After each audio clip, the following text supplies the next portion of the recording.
And it's really, ultimately, I feel bad for the support staff more than I do the teachers.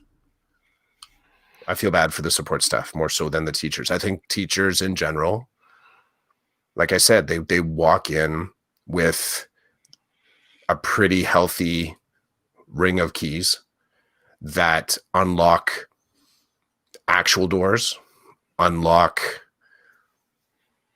metaphorical doors, and throughout it, have access to sort of power structures and resources and conversations that some support staff, I wonder if they feel that, if they're, I wonder about what questions of status look like. And I've done work in the past to try and flatten the power dynamic. I've used the language in the classroom that we're both educators, each with our own toolbox, skill set, personality, intersectionality. It sometimes works. When it doesn't work, sometimes it's because of personality conflict. So you got to work through, connecting with the other adult humans in the room.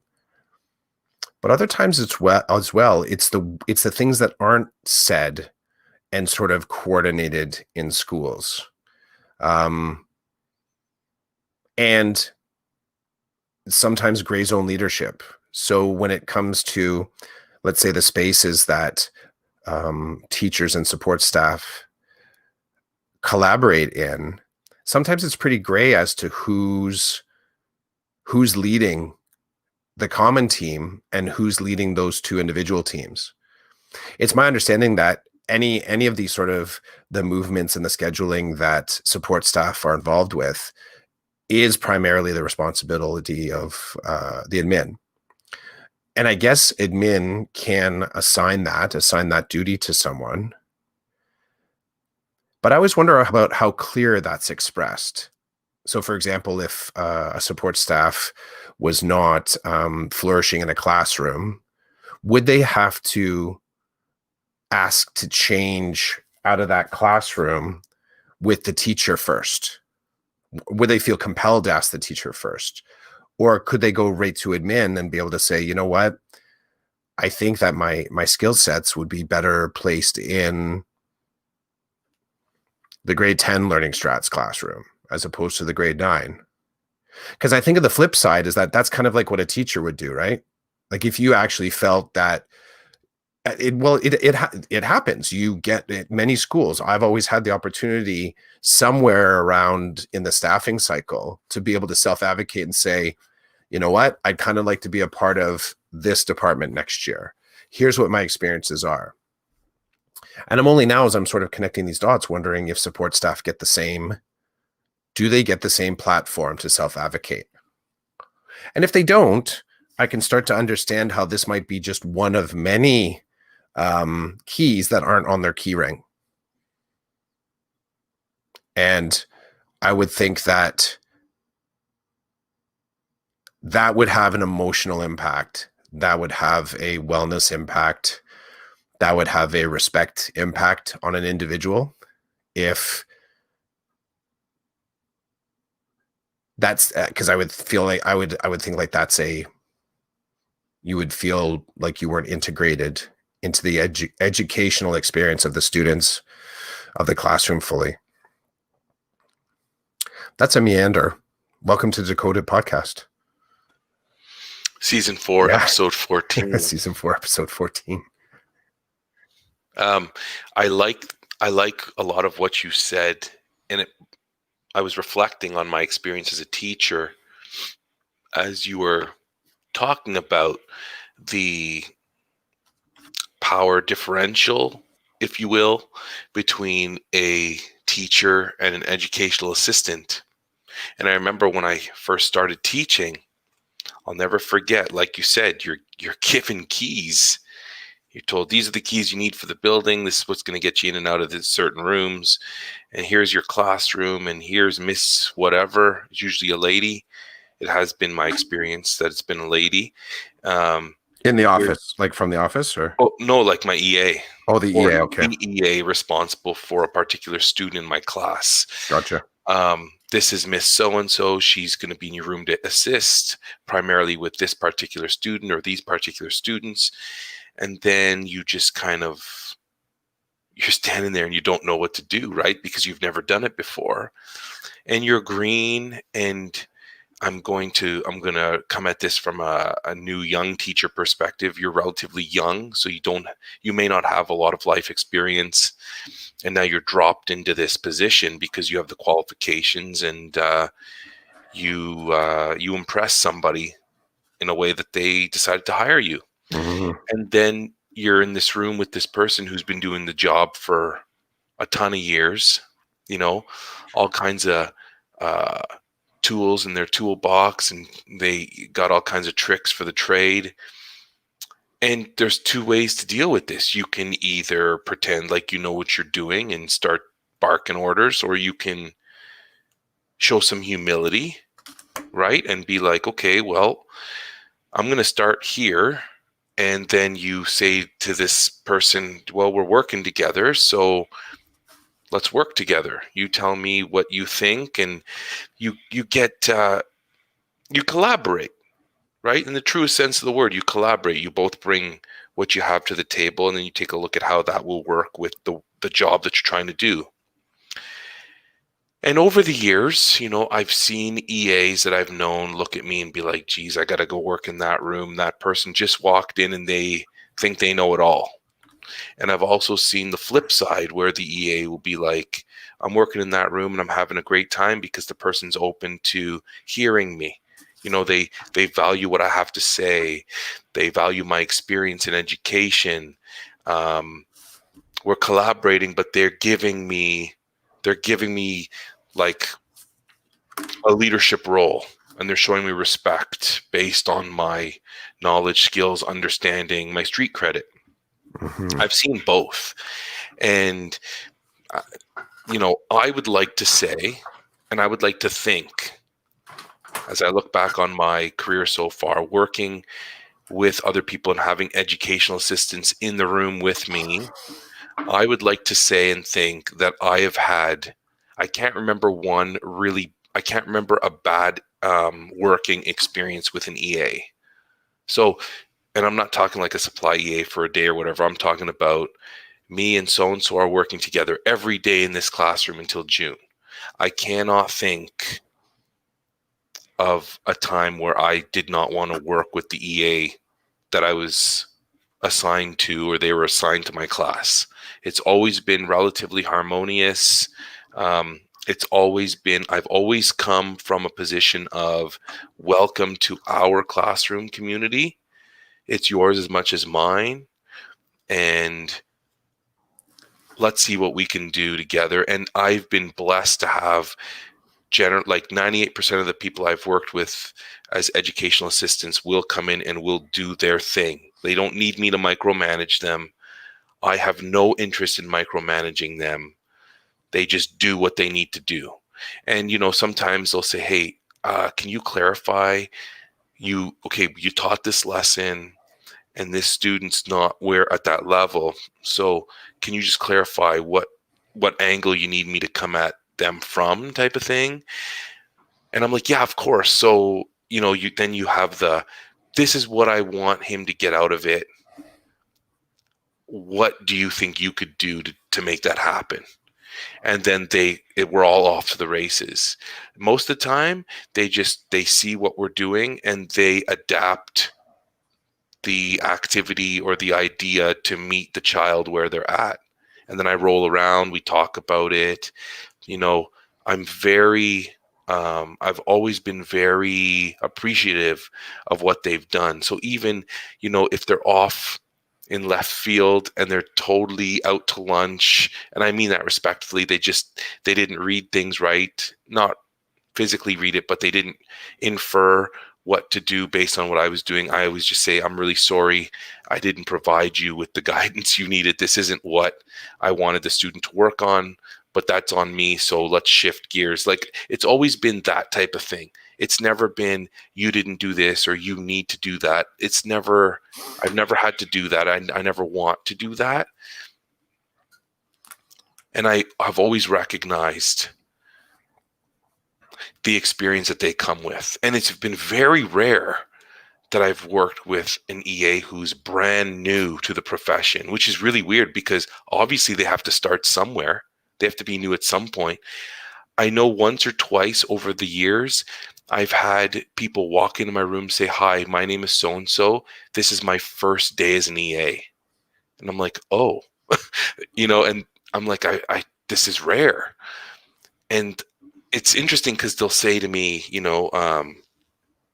well, this is my background and now I'm here. And I'm like, okay, well, it's really weird for me to even say that because I've met a ton of brand new teachers, but I've never met a ton of brand new EAs. And when I have, they've been like supply EAs that have come in here and there, and they just say, this is my first time, or I've been doing this for 3 weeks, so I still don't kind of know what to do. And I'll say, no problem. I have no problem directing you when you need it.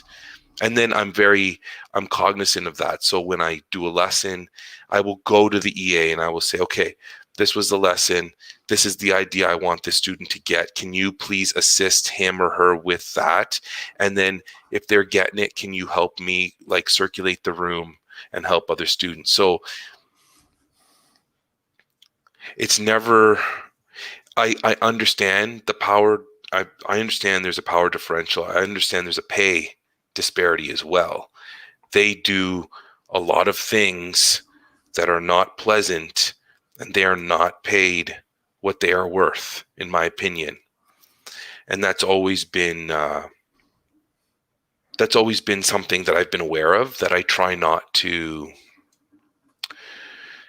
I don't want to use the word flaunt, but like I don't. There's no reason to talk about that stuff. You know what I mean? And there's no reason, like some EAs I have found to be just, it's funny, in a different universe, they should have become a teacher, but for whatever life has thrown at them, or everybody's got their own path, right? But I've met some EAs that I've worked with that I'd be like, I could literally drop dead and they could just pick up and carry on better than me. No problem.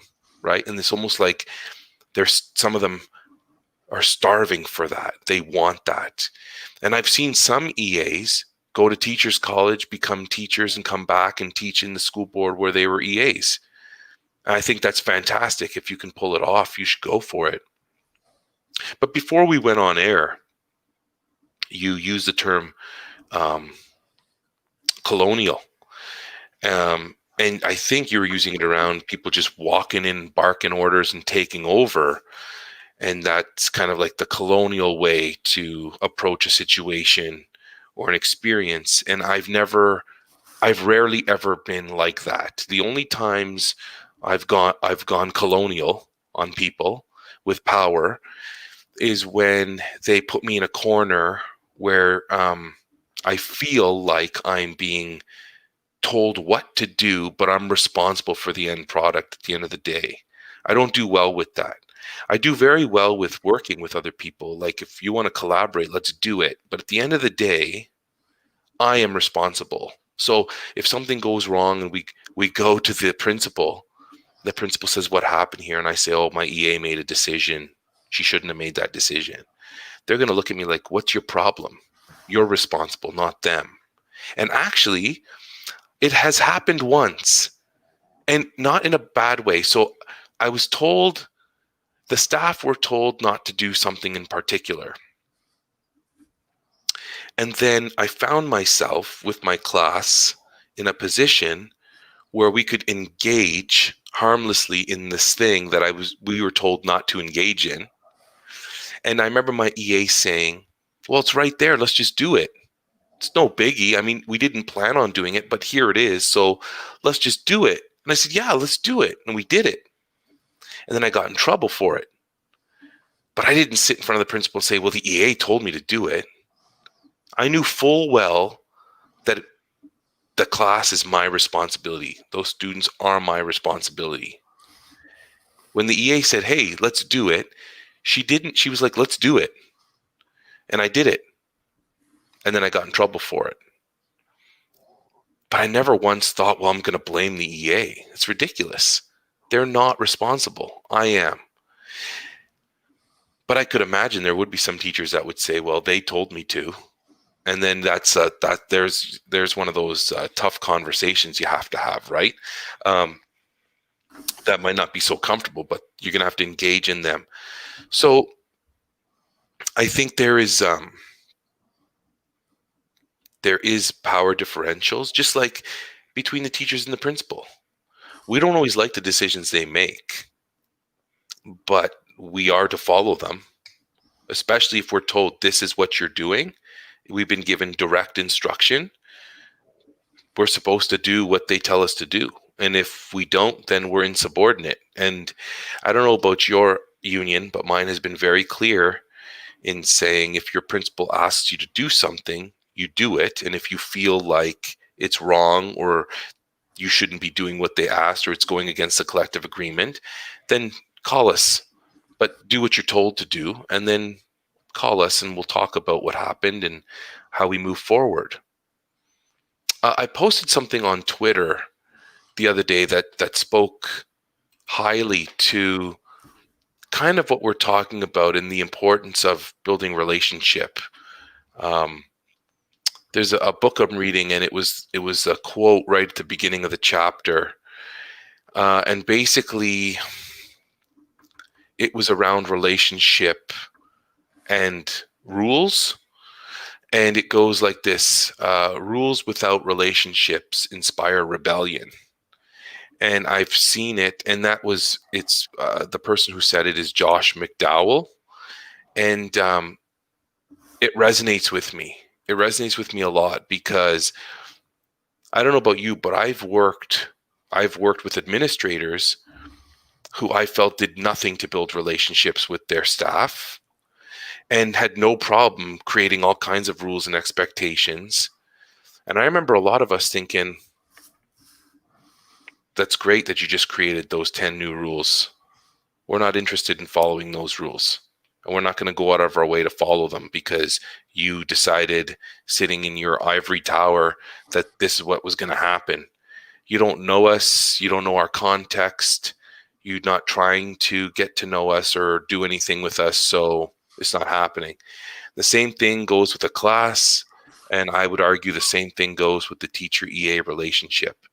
So I do my best personally to I'm friendly with the people I work with, as much as I can be, and I try to be a gentleman. I try to mind my own business, and even I've worked with male EAs, and sometimes I find them to have come off uber. What's the word I'm looking for? Like uber ready to make decisions and take charge of whatever situation they find themselves in. And I've always tried, in the times that I've had that, I've always tried to harness that excitement and passion into something productive. Like I remember one male EA I worked with, the supply EA, he came in, he was just ready. So I gave him a group of kids. I said, hey, I love your enthusiasm. I love what you're going to do. I want you to take these 5 students and you're going to go over here with this book, and this is what you're going to do with them. Here's your goal. And you look like you're ready to rock and roll. And these kids are going to eat it up. They're going to love what you have to offer. And so I provided that for the person. I have students who need support. I have a helper in the room who wants to give it and is passionate and ready to lead. Well, here's your mission. Go for it. And it's been awesome, rather than be like, hey, you need to tone it down. I'm the teacher and you're the EA. I don't usually play like that. And I'm telling you right now, I think you'd be hard pressed to find an EA that's worked in my classroom for an extended period of time that will tell you that I don't operate that way. Hey, well, first of all, they're not listening. They got no clue I do this on Saturday morning, so nobody's going to question me at all. But hard pressed, I think, for you to find someone. that would say Chidiac is a tyrant and he's all about the power. I think I think what you ended with there is one of the kind of tropes of one of the tropes of kind of, I guess, oppressive systems. Because my one pushback on that is that if you were engaged in sort of colonialist thinking and sort of, leveraging, let's say, male power, how would I ever find someone that would be willing to talk about that? And I think that's part of what happens here is sometimes the power systems make individuals invisible. So it disempowers or takes away their opportunity for voice. I'm not disagreeing with you, dude. I know you're a good dude. But at the same time, there are individuals that will say that in a way that suggests that because no one's come forward to have the conversation, that those people don't exist. And I like that comment around rebellion. But I don't know if it struck me that the individual that said it might also be a power holder. And their perception of what a rebellion is not the perception of what a rebel is doing. Because if the rebellion from the empire's point of view is that the rebellion is bad. This is not good for government. This is not good for leadership. If I just throw down on a Star Wars kind of reference. But that's not the idea that the empire doesn't like the rebels is because the rebels represent something that can decenter their power. There isn't ever really one reference from the rebels' point of view that they're trying to acquire power. They are actually trying to disassemble power, right? And it's just that kind of perspective that I don't know. I would not say that I have distributed, shared, decentered myself in any of my classrooms in order to create equilibrium between myself and support staff. I don't think I could say it because I've had so few conversations about it. And there's so few conversations, so that's conversations that I've initiated. I've had it with one person and I worked through the struggles of the mentality of being co-educators in the classroom and some of the thought barriers or thought traps around power positioning within roles, as in an EA and a CYW, are they there to support, are they there to follow the teacher? Or are they there to support the students? I've been in that same conversation where I rolled in and I started to just clear house with resources and things that I didn't think were appropriate to the programming. And that in itself makes it, it kind of pushed off the possibility of discussing what the awesomeness of the support staff that was already in the room could offer. And it took some while to kind of like rebuild, I guess, the trust, to rebuild the actual even table that the two of us would sit at to have a conversation about supporting the kids. Because my behaviors, though they weren't malevolent, I did come in rolling in saying, this is how I'm going to do. And I did it because I knew I had the power to do it. I had all the keys. So yeah, I find I think there's a cautionary tale somewhere in this, that even to suggest that I know that whether or not I've been activating my equity hat in sharing the space and promoting others, decentering my power. I don't know. I can't say with any confidence that I've done a good job at that. And only not because I don't think I've tried, but because I haven't engaged enough conversations to know whether or not, hey, former colleague, did I do a good job? Did I do a good job? Did you feel that I was doing a good job to support you, empower you, get out of your way so that you could do your job? As usual, I appreciate your position and your perspective. And as you say that, I'm not planning on going back to any of them and Mhm. asking them. I just and you're right, there very well could be people who in the time that we worked together it appeared harmonious, but really it was not on their end. That's very possible. I guess I can only speak from my experience and my feelings that came from the experience. I never felt like people were upset with me or really bothered by how we were doing things in the room. But as you just stated, it is very possible. And I'm going to state that I'm not going back to anybody and asking. So, I mean, I'm just putting it out there, right? Like I could get in the email right now, start emailing. I'm not doing that. It's not happening. But yeah, it's all good. I love it. I love the way you come at me like that. I'm going to shift gears though, because Do and it. what's really interesting is I never thought we'd be talking about this today. This was not on my radar for things that I wanted to talk about this morning. I Mhm. did actually come in though with something I wanted to talk about. Okay. So, as maybe you and many other people I work with know, I am very uh, excited for this Christmas break. I am looking forward to having the time away from work, the physical time away from work, because as you know, many teachers continue to work when they're not in the building. But I'm looking forward to being away from the building for 2 weeks for Christmas break. I call it Christmas break. Other people I suspect call it winter break. Mhm. But so I've been thinking about this last week because I'm really looking forward to not having to go to work every day. Mhm. But also, I've been reading like emails that I've been getting from people will say, like 7 more days, 6 more days, you can do it, you can get there.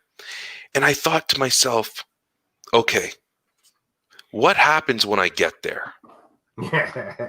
What happens when I get there? Because you talk about it, and I'm seeing people, and I've been guilty of this, and I'm still guilty of this, but I've pressed pause at the moment so I can really get a good understanding for me what this means for me. You can do it. You're gonna get there. Awesome. Wait. Oh, sorry. Just so I get the shape of this, are you seeing some of these like the kindness affirmations? Like it's sort of like the socials kind of posting. Like, is that what you're sort of saying? Is it that type of encouragement that you're sort of talking about? I'm talking about my perception that getting to next Friday is the ultimate end. Okay. And so it's like everybody's just like, we can do it. We're going to make it. Because everybody's just exhausted. Everybody's tapped out. Maybe not everybody. Some people aren't. But a lot of people I'm seeing and talking to, they're tapped out. They're done. They've got nothing left in the tank. They need Okay. the time. And like, I don't want to mention names, but you get emails from people and they're like, this is going on. This is going on. We got this many days left. It's going to be You epic. got this. You're going to make it. Not that you got this toxic positivity, but like, Okay. okay, fine. I got 5 more days before I get to the Christmas break. Then what? Then I get 2 weeks of a break. And then what? I need to come back. So I have hit pause on this 5 more days. And what I'm doing to myself is I'm turning it into there are 5 more days until I have a 2-week break from the physical building and the humans in the building and the kids in my class. But I do not want to set myself up for the dread of having to return after those 2 weeks. Mm. Because then after those 2 weeks, then the next break is March break.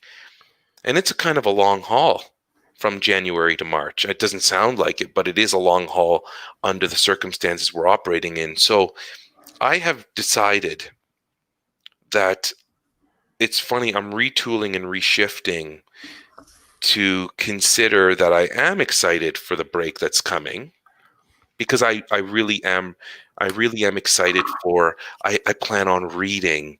I plan on connecting with people. I plan on watching television shows that bring me joy. Like, I have a plan, Hmm. right? And because I'm Catholic, I'm looking forward to Christmas Day, the birth of Christ, because part of our faith tradition and our faith narrative is that this is a great time in our religion, right? So I'm looking forward to that too.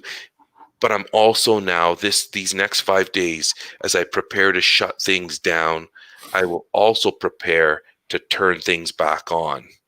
So I cannot leave feeling like I made it, this is it, because for me, that will cause a disaster 2 weeks later when it's time to wake up and go back to the place that I was so ready to run away from.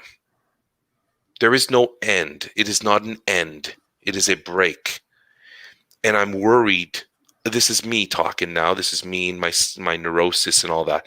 I'm worried for my colleagues that need a break. I can see it in their face. I can see it in how they're speaking to people. They need a break. And they're doing everything they can to get to next Friday. But they're totally out of gas. So me, what I'm doing, I looked at my gas tank, and I've been doing things, as you know, to refuel bit by bit. I'm Hmm. refueling myself. So this week is going to be a celebration of making it to Christmas with my class, and then preparing them for what does that 2 weeks look like on your own without me. And some of them are going to need some support there. We've talked about this. This is our 4th season. I think every Christmas we've talked about this. How do Hmm. we prepare our students for being away for 2 weeks when they Hmm. don't want to be away for 1 day or 2 days, right? Yes. Yep. So this week, I still have fuel. I can make it to Friday, but I need to not only make it to Friday, I need my gas to do something to support the kids over the 2 weeks and to support me for coming back after the 2 weeks.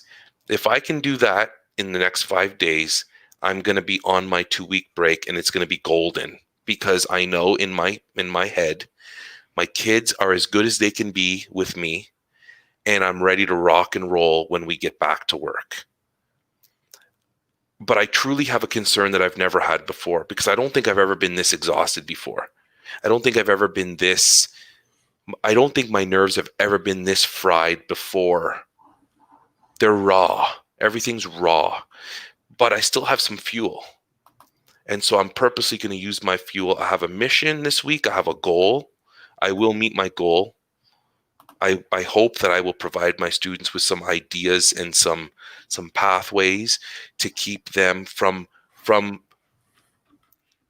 maybe a feeling of being let down, or a feeling despair that they don't have anywhere to go for 2 weeks. So I wanted to put that out there today. I'd like to hear your thoughts around that whole thing, but I'm seeing it's a cultural thing, and I don't mean culture, big C culture. I mean small C culture, like people who are we're communicating an email, and it's like only 5 days left, and I'm like, and then what? Mm. 5 days and then what? A crash? 5 days and I can crash for 2 weeks? What happens when I have to restart the engines? I need to come back. What happens with the kids in my room that I know are dreading the 2 weeks? They're like, you should have seen some of their faces. They looked at me, they're like, 2 weeks? That's a long time. I'm like, I know. So power and privilege is saying, I can't wait to be at home and sit on my rear end and watch television and read a book and talk to my buddies that I've not talked to in a while. And they're like, but I'm going to be at home with nothing. I'm going to be at home with my brother that I don't particularly like, or in a small space cramped in for 2 weeks because I can't go anywhere because of COVID. Or my mom still has to go to work. So I'm going to be at home alone, playing on my device or whatever. And I can't do that every day for 2 weeks. So yeah, 5 days until what? A crash? I'm not looking to crash. I'm looking to 5 days for me to transition into a rest period and then retransition back into school. That's how I see the next 5 days, is that It's not 5 days and then crash. It's 5 days and I transition to break. But in my head, I've got the vision and the foresight to then transition back into work. Mm-hmm. Yeah, I think that there's new thinking there. I've been in meetings where people are, and these are teacher meetings where something to the effect is said of, well, we all have a lot on our plate right now, so let's just bench this until after the break. And it's the I I've tried my best. Like in my natural state, I compartmentalize very well. Like I can put ideas into boxes, put them on my shelf, work on them later, take them off the shelf, find them, put them back on again. So I'm pretty good at saying this isn't for now, this is for later. But there's an intention there with return to the project. I don't like to have a lot of loose projects or unfinished business. One of the reasons is that I feel like it extends me in a way that I'm never present. I'm sort of putting things off. Sometimes it's just because I think I sort of like put my thinking right in front of me. I'm like, why aren't I doing this right now? Why have I never done this before?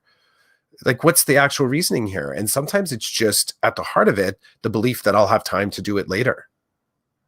And I think you and I played around with that. We've played around that just with philosophically, the idea that you really are, not you, but one of the conversations we had is about sort of maximizing your day, like doing the thing in the day that is most important to you, that lights you up, that is maybe the task in front of you. And right now, I find some of the conversations are suggestive that we have time to work on this. I'm going to circle back around to your transition kind of topic, but kind of leading up to that is that some of the conversations suggests like the overall operating system that we can actually not pay attention to the cost of full stop. And the full stop as we approach the holiday is sort of like suggesting that, like, the one way of saying it is that, oh, as long as I make it to Friday, I'm good. And then I'm out of here. See ya. Without really considering the fact that you're hitting a wall. Like, that's what it is. It's the idea of escaping this coming Friday without considering what re-entry is going to look like. So your sort of escape velocity versus re-entry, the cost of re-entering it. I love what you're saying about being mindful of a good return to work. There's a whole lot of educators, maybe not this year, but in the past, that they are, right up until midnight the night before. And I think this is probably the general philosophy with whatever people, assume are holidays, is that you're trying to make the most of it. But you got me thinking and wondering about what's the cost of making the most of it if you're not considering how you arrive in it and how you leave it. I think of it like kids' birthday parties, which tend to be sort of like this slow start. And then at the end of it, there's just a mess because you're spending so much time paying attention to being in the moment and managing the moment that you're pretty happy that, that room rental that you got, that you don't have to take care of any of the cleanup, because you sort of just notice that even a couple minutes to go, you got to get out of there. And all you got to do is take your kids out of there and get home. There wasn't as much of a thought that, well, we're at the 1 hour mark of 2 hours. Maybe I should start throwing some of those paper plates in the garbage. And, we had the luxury of privilege to be able to just not pay attention to that. And I would say that there's also privilege in both of our spaces in our lives and in the work that we do, that we don't necessarily have to pay that close attention to it. Like, there's nothing that enforces that thinking necessarily. We could party right up until the Sunday night before we come back to work, metaphorically or actually, like just doing things that are not focused on return. But that wall's real. When you come back in on that Monday morning, the stress that you might have by not having set a couple things up, or the physical reaction of being fatigued, is a real thing. And I'm starting to understand that you can't compartmentalize that. You have to pay attention to that feeling, because the recovery, if you're not paying it, if you're not sort of like, if you're not creating a decent on ramp to work for yourself, then that acceleration is costly to get there on the Monday morning and realize you have to photocopy something. You have to talk to a person. You didn't send that email. You didn't set up the classroom with that new desk. And it sets a mindset that's hard to sort of work off in the first day. A little bit of that return to school hangover. Better choices over the break. Better choices over the break, I think, can definitely help with that. And I'm totally on point with you. I'm on point with you, but in a kind of a different part of the universe. I don't, in the big picture, really care about the winter break. I don't. It doesn't exist for me as I guess that's what a pure break is. Like, it's just it's a pause, I guess, in my regular routine, in elements of my regular routine. But the truth of it is, I'm still going to get up at the same time that I always get up at. I'm still going to go to bed at the exact same time I'm going to go to bed at. I don't have anything planned that is a radical departure from kind of like what my week to week thinking is. I'm probably still going to, as far as exercising my privilege, I'm still going to play with my kids. I'm still going to watch a movie. I'm still going to hang out with my spouse. Like, I'm still going to be doing all the things that just end up kind of getting pushed to weekends and after schools. And I think that's partially just the way that I rule, to kind of have a fine granularity between my work life and my personal life. And I'm not suggesting that's for everybody, but for me, it kind of does, because I don't generally feel, when I walk out the door on Friday, like, it's not Breakfast Club, me walking across the football field with the fist in the air, like I've escaped something traumatic, as Simple Minds plays in the background. Like, that's not my moment. I'm packing up my stuff, getting in my car, and driving home. Like, that's all it is. Like, there isn't a moment of, and again, this is me. This is entirely me. I know there will be individuals that their self-satisfaction and their moment of success will be entirely different. But for my wellness, I think it really does come down to sanding the corners off those kind of experiences. And it's not that I'm looking to be bored by them or to be apathetic to it. I think I'm just making a choice for my wellness that, for me to peak and valley that way, is not good for my wellness. I can speak less abstractly about that. When I was a kid, I used to get crazy migraines, and the migraines in themselves were related to me not being able to self-regulate and to get overexcited about things. So there is an element that I've learned to sort of keep myself at a slightly calmer demeanor. Not that it necessarily at this point would create, like, I don't even know what they're called now. Like, I went for brain scans. I saw several different doctors. They weren't sure if it had something to do with my eyes. They didn't know if it was associated with my father's epilepsy, because he had epilepsy. They thought, well, maybe these are your little seizures. So there was never anything ascertained about that. So throughout it, I just learned to, one, compartmentalize, and two, I guess, kind of stay more present minded, and three, a little bit of the self-regulation, just to kind of bring down that energy a little bit and not put so much energy into looking forward, just looking in front of myself.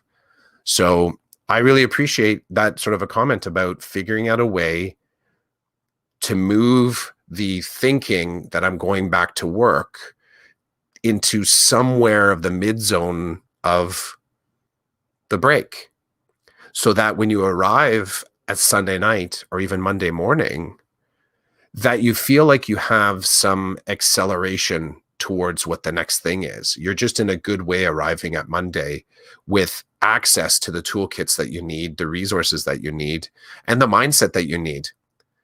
Because I do think that the aftershock of leaving in a hurry is arriving on Monday with a headache from stress or otherwise. Like, you're going to pay for those, those $2 shots on Monday morning. You're like, why did I do this again? I think this year, because of COVID-19 and the way things are playing out in education, I desperately need this break. But I don't see it as an endpoint.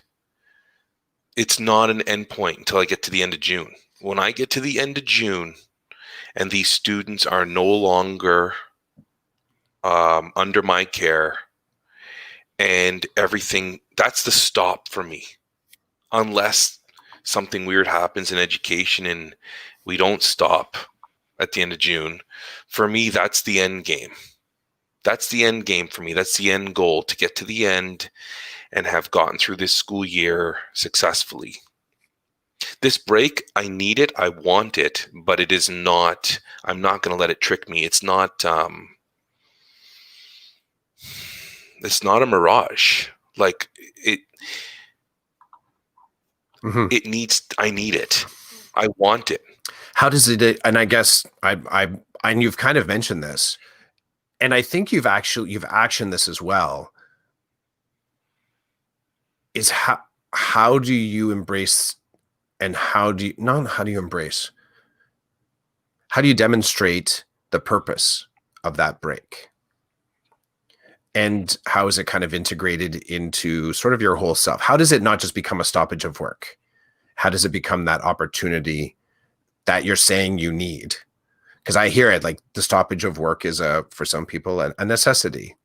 They want the weekend.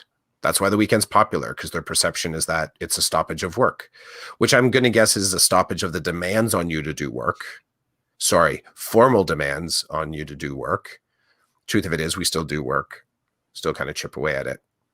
So I'm always looking, I like to hear and, observe you and others, like how do they opportunize that time away from the time away where the formal demands of work are there? It's like, it kind of comes back to that hour metric that we've talked about. I've talked about again and again and again and again and again about when I first started doing podcasting, and that idea that there's 7 hours, used to take 10, then got it down to 3 and change. So what are you doing with the 6.5 or the 6.75 hours afterwards? So that is just an amazing little bit of opportunity that I love to see what people do with that. How is that 6.5 or 7 hours, when it's no longer being taken from you or invested in formal tasks in the day? What kind of amazing stuff comes out of that? And I think the summer, as an example, is just a longer version of that. So in the broader career, when you look back on your summers, how does that positively connect with how you work, how you live, kind of how you do? So it's not just a leaving of work, it's an arriving in a creative space, or arriving in a meditative space, or arriving in a cool family space. I think both of us are constantly drawing on and investing in that kind of reciprocity between personal experience, learning, family, and school. Like there's a fairly, I think, porous membrane between those spaces, because for the fact that you can sort of see, if you look at the things that you and I create, or the things that we talk about, we can see that was the whole purpose of this freaking podcast, was to sort of show how these things are connected, to be able to be whole people here. So I just, my well wish, my seasonal wish to you and my colleagues is that the leaving of school on Friday is a part of a broader way of being, where you're arriving in places that are still kind of nurturing you, still challenging you, still creating opportunity for you. I would want that for anybody. And it's not just an absence of work.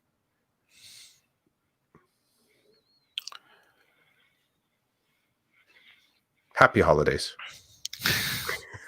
I'm going to wish you a Merry Christmas. You can do that. I do that sometimes too. Am I colonial?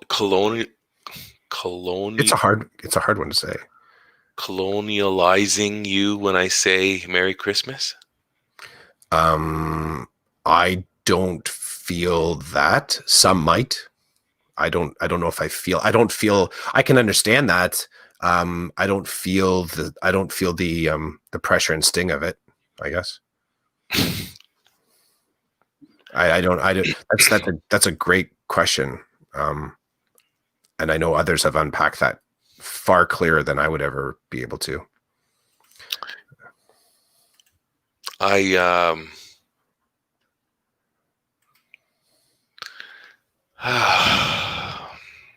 I'm not sure where to go. I just feel like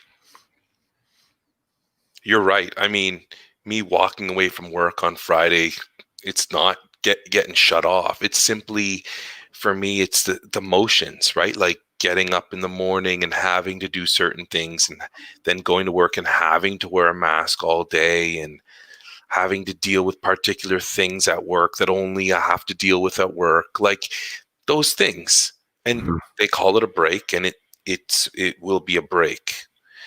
But like I said, I'm very, for me, success will be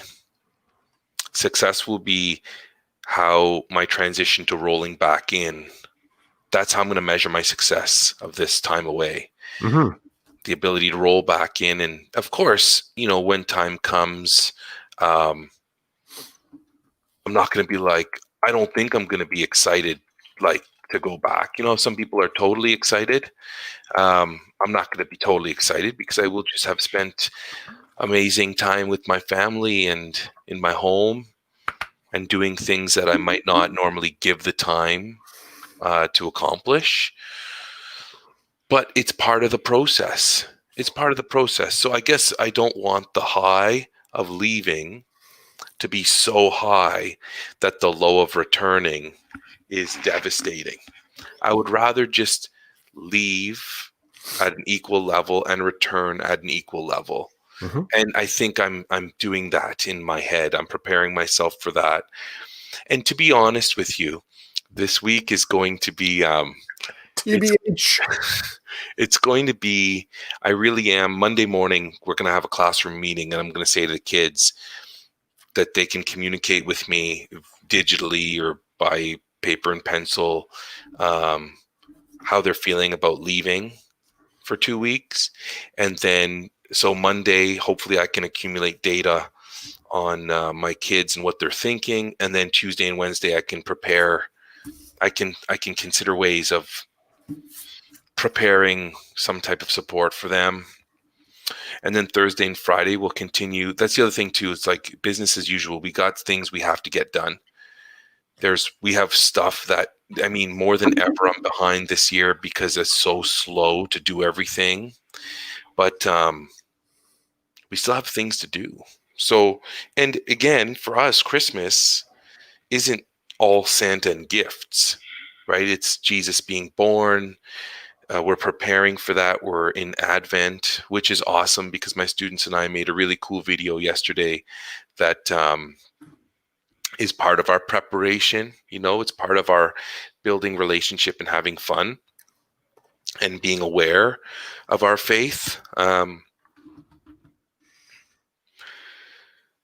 It's going to be a departure that has never happened before, right? Because of COVID. People are not close. Food is not being exchanged. We're just not operating the way that we used to operate at this time. And people are trying. Some people are going out of their way to make it as normal as it has been in the past. It's not. Mhm. Everything about school is not. So, you know,